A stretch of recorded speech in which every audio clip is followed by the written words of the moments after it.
सफा नंबर 271, सफा नंबर 271, जिल्द नंबर 1 बुखारी शरीफ।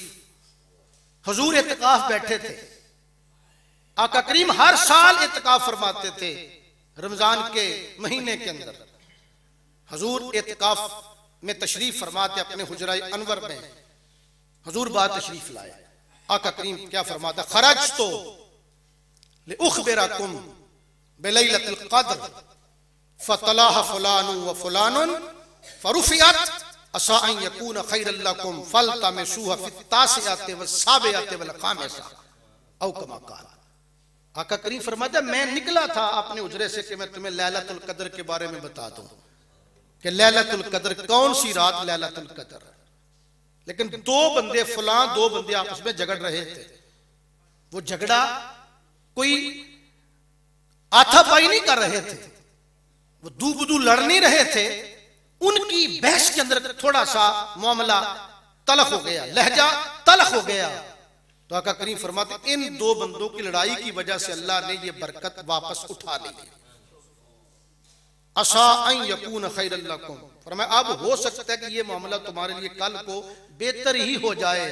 फल्तमिसूहा फित्तासियाति वस्साबियाति वल खामिसा, फरमाया कि अब तुम लैलतुल क़द्र को तलाश करो 29वीं में, 27वीं में और 25वीं में। हजरत गिरामी कदर, इस हदीस से दो मसले साबित होते हैं। एक तो नबी का इल्म गैब साबित होता है, और इससे यह भी पता चलता है कि जहां दो सहाबी आपस में बहस करते वक्त आपस में उलझ पड़े, लहजे तल्ख हो जाएं, वहां से बरकतें उठा ली जाती हैं। और कश्मीर आजाद क्यों नहीं हो रहा? इसलिए कि मुसलमानों का आपस में इत्तेफाक नहीं। मेरे रब के नबी ने फरमाया था इन्नल इख्तिलाफा व तनाज़ु व तस्बीत मिन अम्रिल अजद व दोफ मिम्मा ला युहिब्बुल्लाहु ताला वला युती अलैहि नसरा व ज़फरा। ये वो खुतबा है कि जो मेरे आका ने ग़ज़वा उहद के मौका पे दिया था। हजूर फरमाते हैं कि मैं तुम्हारी हिदायत पर बड़ा हरीस हूं, और जब मेरी उम्मत के अंदर इख्तिलाफ पाया जाएगा, बाहमी झगड़े पाए जाएंगे, बुज़दिली पाई जाएगी, और ये वो तीन चीजें हैं कि जो अल्लाह को पसंद नहीं। और जब ये मेरी उम्मत में तीन चीजें पाई जाएंगी, उस वक्त अल्लाह मेरी कौम की ना मदद करेगा और अल्लाह ना मेरी कौम को फतह अता करेगा।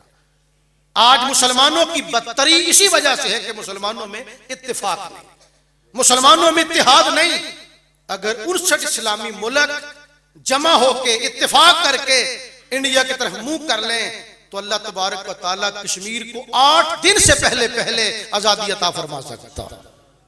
बुखारी शरीफ जिल्द नंबर 1 सफा नंबर 392, 8 हिजरी के अंदर मेरे करीम आका ने अपने चंद सहाबा को ज़ैद बिन हारिसा की क़ियादत के अंदर एक लश्कर रवाना फरमाया था मूता की तरफ, मुल्क शाम की तरफ। ये मदीना मुनव्वरा से सैकड़ों मील दूर था ये इलाका। आका करीम मदीना में हैं, और आका करीम इस जंग के अंदर खुद नहीं तशरीफ लेके गए, आप मदीना मुनव्वरा में थे। लश्कर चला गया, उधर जंग शुरू हो गई। रब्बे काबा की कसम, कहां मूता और कहां मदीना, सैकड़ों मील के दरमियान में मुसाफत थी।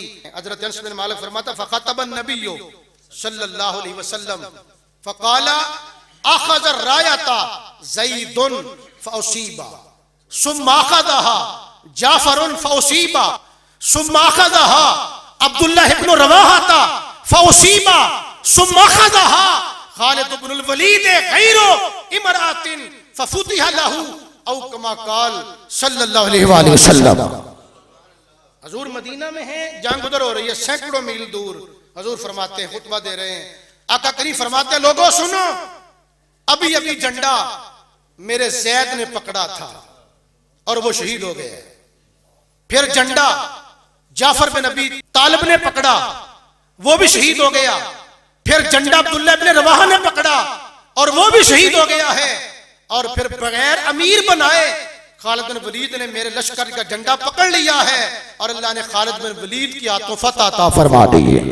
और इस हदीस की शरह में आता है कि जब कासिद एक महीने के बाद आया फतह की खुशखबरी लेके, उसने आके हुजूर को खुशखबरी देना चाहिए जंग की फतह की, तो मेरे हुजूर फरमाने लगे तू वाकया बताएगा या मैं वाकया सुना दूं तुझको, जंग कैसे हुई थी? वो रावी कहता है, सहाबी कहता है हुजूर आप ही बता दें। मेरे आका ने पूरा नक्शा बयान कर दिया।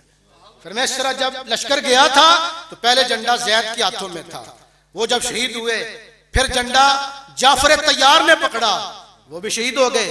फिर झंडा इब्ने रवाहा ने पकड़ा, वो भी शहीद हो गए। और फिर झंडा खालिद बिन वलीद के हाथ में आया था और फिर अल्लाह ने फतह अता कर दी थी। जब आका करीम ने सारा वाकया जंग का खुद बयान फरमाया तो वो सहाबी कहता है कि उस रब की कसम जिसने आपको नबी बना के भेजा है, आका तुमने तो एक तिनके के बराबर भी कोई कमी नहीं छोड़ी इसके अंदर।